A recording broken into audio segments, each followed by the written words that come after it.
More about how the French economy is doing is Paolo von Schirach.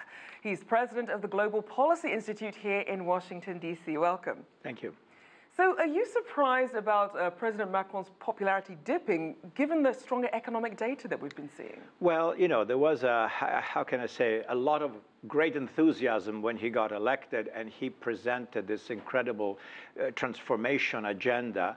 And clearly, as it always happens, there is some disappointment because you cannot deliver on all fronts at the speed that people imagine, and they think they elect God or somebody, you know, who can do anything magically. So yes, it is somewhat worrisome that he's below 50%. In fact, close to 40%, according to the latest polls. And yes, the economy is doing better, but it's not splendid. Unemployment is low, as your introductory piece indicates, but it's still double what we have here in the United States, if we want, you know, a clear reference.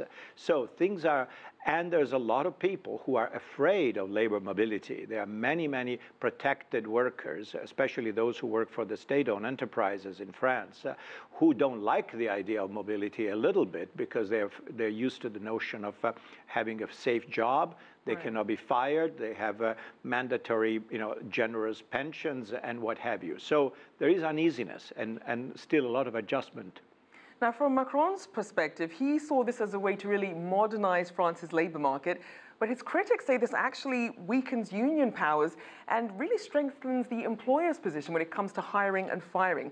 So how are we seeing this playing out in the labor market so far? Well, as I said, obviously there are winners and losers. If you are a young person trying to get your way in, the idea that there's more flexibility and labor market mobility is looked as a positive. In other words, oh, maybe I can find my way in, because employers not being afraid of the concerns about hiring and then not being able to fire in a moment of growth and in a sector that is doing well in the economy are willing to get in more people, knowing that if things turn south, they can fire. But the others see it completely differently. That explains the fact of the mixed reception of this change. And again, let's not forget, France comes from a tradition of very rigid labor laws and strong protection for the employed workers. They are going to perceive themselves as on the losing side of this change.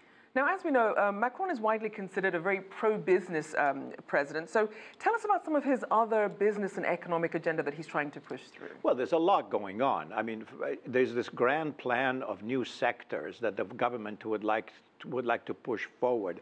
Anything from electric cars and batteries and low-emission ships and robotics and nanotechnology. There is certainly an open, how can I say, effort on the part of the Macron administration to lure in foreign investors, to bring in capital and know-how and technology. So he calls France the startup nation.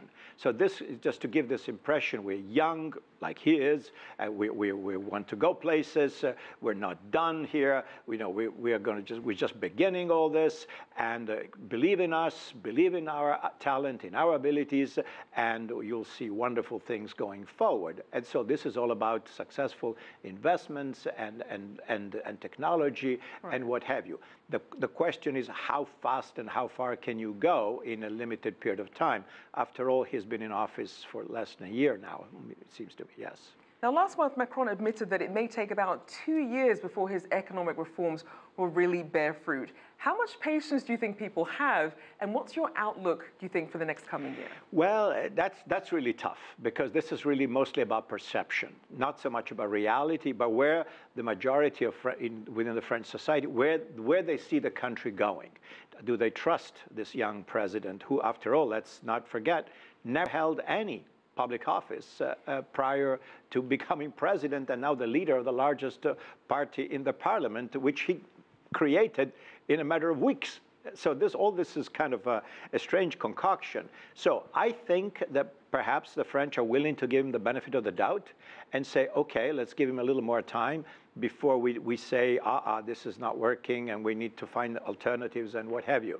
So, and to the extent that the numbers are, if not splendid, but at least encouraging, because France also has the advantage of being of this sort of rising tide of the world economy that right. Here in the US things are going well, in the rest of Europe is going well, Asia Pacific is also doing well. So it's kind of lifted by the rising tide. Right. So I think that Macron still has quite a bit of reservoir, ammunition, so to speak, to fire before we can say, oh, this didn't work out. All right, well, thank you so much. We'll have to leave it there. Paolo von Schirach of the Global Policy Institute.